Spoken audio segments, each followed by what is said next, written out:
la première séminaire, et 1889, avec 10 jeunes Kanaks, dont 2 vont recevoir quand même les premiers hommes mineurs, ce sont les étapes pour, vers le sacerdoce.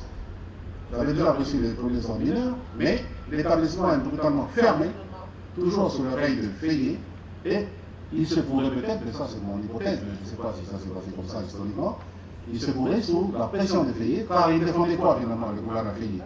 La laïcité de l'enseignement, la sécularisation de la mission et le renvoi des maristes. Voilà, c'était le gouverneur. Donc, vous voyez toute la difficulté des missionnaires à l'époque, avec tous ces gouverneurs qui étaient en tout cléricaux et vraiment laïcs. Il faudra donc attendre 1930. Donc, regardez un petit peu les dates. 1862, 1889, 1830 pour la réouverture d'un petit séminaire en Marquetti, transféré ici donc en 36, à Canada, pardon, et ici en 46 à Païta. Et l'artisan de ce projet, comme je l'ai dit tout à l'heure, donc fut le père Luno. Il réussit à conduire jusqu'au sacerdoce donc les 2 premiers prêtres canadiens, Lucas Moura, Michel Cohu, ordonnés donc le 19 septembre 1946 à la cathédrale de Montréal, soit 103 ans après l'arrivée des premiers missionnaires à Balane. Ça veut dire que peut-être ici, comme ça, parce qu'il y a des signes, comme on dit, avec des signes, on peut mettre Paris dans une bouteille. Mais si le père Rogeron, dans les années 1860, s'il avait eu l'autorisation de Fayet de Milan pour ouvrir le premier séminaire, les premiers prêtres canadiens de la misère, donc seraient sortis du séminaire donc à la fin du siècle, avant la fin du siècle, c'est-à-dire au 19e siècle. Or, il a fallu attendre presque 60 ans plus tard pour que les 2 premiers prêtres émergent. Voilà. Père Luc et puis Père Michel. Donc, voici sommairement, je vais m'arrêter parce que je ne vais pas vous un moment, voici sommairement donc exposer les conditions de la création donc, de l'UCALO et de la ICLF. Le contrôle de l'Église sur l'UCALO se fera de moins en moins sentir donc, à partir de 1950. Je ne vais pas aller plus loin, puisque après, les 2 orateurs en ont parlé déjà pour rappeler. Donc 1950, qui est l'année de l'accident d'avion, voilà, qui coûta la vie du père Lénon et du père Luc Amoura. Signalez tout simplement que le père Luc Amoura, il est ordonné en 1946 et il est nommé ici. Donc fin 1946, il est nommé ici, à Païta. Il a été un moment curé ou vicaire ici à la paroisse de Païta. Il a été, professeur. Professeur ici au grand séminaire de Saint-Léon. Et évidemment, comme il était ici, et comme tout s'est passé ici, donc il a été un proche collaborateur du père Luno. Malheureusement, on n'a pas d'écrits sur lui. On n'a pas d'écrits, il n'a pas eu le temps de laisser des écrits. Mais d'après le témoignage, moi j'ai entendu mon grand-père parler de musique, le vieux Pidgeot, c'était quelqu'un d'extrêmement intelligent. Il est né en 1918 et il avait été envoyé en France pour accompagner le père Luno. Et en fait, le projet de l'évêque de ce moment-là, c'était il devait donc aller à la Meillère, près de Lyon, donc au centre de noviciat, des maristes. Donc il devait rentrer chez les pères maristes. Et ensuite, il devait être orienté sur Rome, voilà, pour étudier donc, la théologie, et il serait peut-être sorti docteur en théologie, et peut-être qu'il aurait été un des évêques de la Nouvelle-Calédonie. Et comme il a été très proche du père Luno, et comme à ce moment-là, les accidents d'avion étaient très courants, les accidents d'avion étaient très courants, des choses comme ça, des accidents mortels, des assassinats aussi, étaient très courants de la part de l'État français. Voilà, c'est vraiment qu'il est dit, c'est des historiens qui disent ça aussi. On peut s'imaginer, ou on peut en tout cas se poser la question si l'accident de Bahreïn était un vrai accident ou pas. Ou si c'était pas un attentat contre les 2. Puisque ils sont tous les 2 morts donc, dans cet accident d'avion. Voilà, donc l'influence de l'Église catholique et le contrôle quelque part de l'Église catholique donc, sur le monde kanak catholique donc, va aller en décroissance suite à la mort de ces 2 leaders hein, de l'Église et suite à la mort de Luc Amoura. Et concernant le Monseigneur Bresson, donc il quitte son poste en 1956 dans la Sierra Leone, puisqu'il est remplacé par Monseigneur Pierre Martin. Donc, ainsi, volant de ses propres ailes, donc les deux associations, donc je vais donner un peu le contexte large, voilà, les deux associations donc, sont en place, ils vont fonder ensemble l'Union calédonienne, voilà, qui portera les revendications au niveau institutionnel. Donc, ces deux associations, dans un premier temps, ne contestent pas, vous allez voir sur les tableaux là, vous allez voir tous ces qui disent, toutes leurs décisions. Les deux associations ont tout à l'UCALO, mais la SNF aussi. Ils ne contestent pas, dans un premier temps, disons l'apport de civilisation. Voilà, la lumière, quoi. C'est la lumière, comment dire, voilà, la colonisation. Eux, ils ne contestent pas ça. Mais ils vont, comment dire, ils reconnaissent quand même que l'action des missions a été plus positive que l'action de l'État.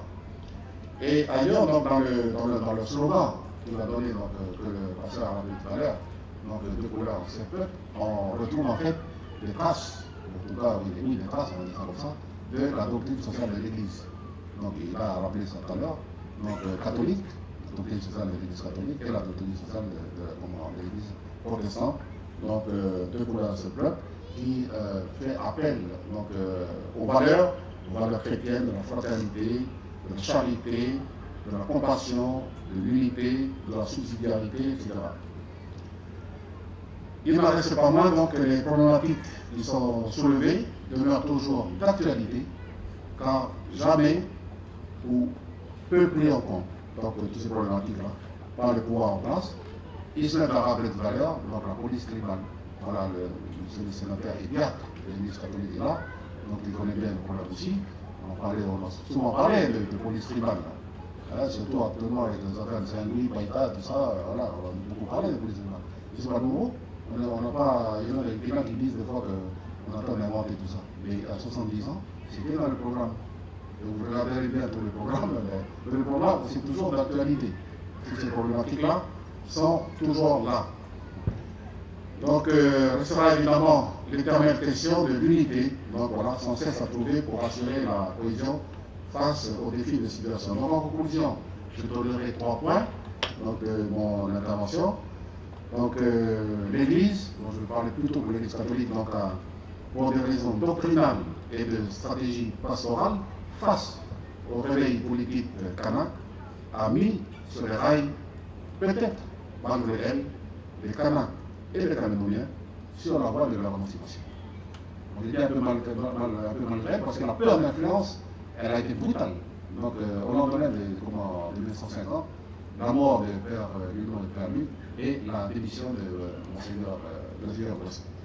Deuxième point, c'est que l'UCALO et la SNF ont donné beaucoup de fruits, et parmi tous les fruits qu'on peut dire, bien sûr, l'Union calédonienne, il y a aussi tous ces penseurs kanak qui se sont nourris de la réflexion de nos anciens, et notamment le père Apollinaire. Le père Apollinaire Anoura qui va écrire aussi, qui va réfléchir, et Jean-Marie Tchibaou viendra s'inspirer aussi. Donc les écrits d'Apollinaire, qui s'étaient inspirés du travail de tous ces chefs, de ces catéchistes, de ces pasteurs de l'AICLF et de l'UCALO. Et puis bien sûr, le mouvement féminin, voilà, vers la souverain village vélémésien, voilà, il y a eu une intervention sur ce mouvement-là. Le mouvement-là, il était encore, quand elle est née, il est né un peu sous l'inspiration aussi de l'UCALO. Voilà les fruits. Donc c'est le deuxième point que je voulais dire, mais il y en a d'autres, hein, vous en trouverez tous les fruits. Hein. Je pense que c'est intéressant que vous puissiez aussi le dire tout à l'heure. Et troisième point, je voulais finir là-dessus, eh bien c'est que ces problématiques-là, soulevées par l'UCALO et la ICLF, et ensuite portées par l'Union calédonienne, eh bien, sont toujours d'actualité et ils sont encore les mêmes 70 ans après. Pourquoi? Eh bien, tout simplement parce que nous avons encore affaire à deux acteurs qui étaient là au début, mais un a beaucoup perdu de l'influence, sauf pour l'Église protestante. Voilà. Et les deux acteurs, c'est qui? Eh c'est l'État colonial, il est toujours là. Voilà. Et puis les églises catholiques ont perdu beaucoup d'influence, comme je dis, depuis les années 50 et 60. Et tant qu'on aura affaire à ces, comment dire, pas à l'Église, mais plus à, donc à l'État, ou à un système, disons, colonial, ou en tout cas un système colonial rénové, mais il faut le débarrasser de tous ces scories-là, eh bien, tant qu'on n'aura pas réglé ça, eh bien, nos problématiques seront toujours les mêmes. D'où l'importance pour nous de poursuivre dans ce sens et de trouver des nouvelles façons de penser ou de rebondir pour régler correctement ces problématiques-là qui concernent l'avenir non seulement de notre peuple, donc le peuple kanak, mais du peuple calédonien maintenant, en référence à cette devise de couleur, cette qui est une devise peut-être républicaine, hein, mais c'est des devises aussi, ne pas l'oublier, qui portent trace quand même comment dire, des deux doctrines, doctrine sociale de l'Église catholique romaine et doctrine sociale de l'Église protestante. Amen. Alors, on remercie les révoltes qui ont mis à l'explosion et la migration du peuple kanak et l'action qui vont s'en suivre. Donc, les acteurs prépondérants de l'Église catholique et l'administration coloniale qui vont se compléter par un parti communiste qui prône l'indépendance des colonies et entend combattre le capitalisme synonyme de soumission des peuples colonisés et l'exploitation des richesses musicales. Parce qu'on veut sortir en 2018. Donc voilà, c'est simplement un encouragement pour dire que je lisais un écrit là, sur les tableaux qui parlait que c'est les élèves qui disaient. Ils ont craint un peu de créer un parti politique parce que ça faisait la division. Ça allait vers la division. Mais le défi qu'ils ont mené, c'est qu'ils ont construit une démarche unitaire pour sortir avec l'Union calédonienne, l'autonomie et aujourd'hui un petit peu aujourd'hui c'est surtout travailler pour sortir en 2018. Et moi je m'interroge sur et j'encourage de trouver, de revenir un peu sur le travail de ces vieux pour travailler l'unité. Voilà, c'est ce que je voulais apporter pour encourager les initiatives qui se fait là, ici, aujourd'hui, pour aller dans le sens de l'unité. On l'a dit. Notre humanité va arriver au peuple d'ici, qu'on soit calédonien ou kanak. Moi, c'est pas une forme de question, mais c'est simplement un souhait que ces genres de conférences, en quelque sorte, c'est une manière de transmettre, c'est la transmission des valeurs, je dirais comme ça. Ce sont ces genres de conférences qu'il faudrait inculquer dans nos écoles.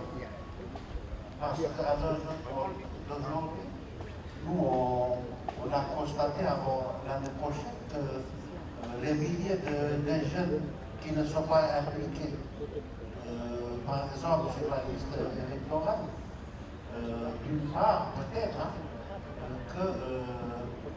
qu'il y a ce travail de transmission qui a été raté un peu quelque part. Je disais, on dit Europe, tout ça, juste avant-hier, je pense, que, parce que l'histoire est fait qu'on est plus enraciné dans notre humanité chez nous. Et dès lors qu'il y a, par exemple, au niveau de la jeunesse, qu'on a laissé depuis les événements sur le tarmac, je vais dire comme ça, fait que ça va nous amener à un danger, c'est l'indécision.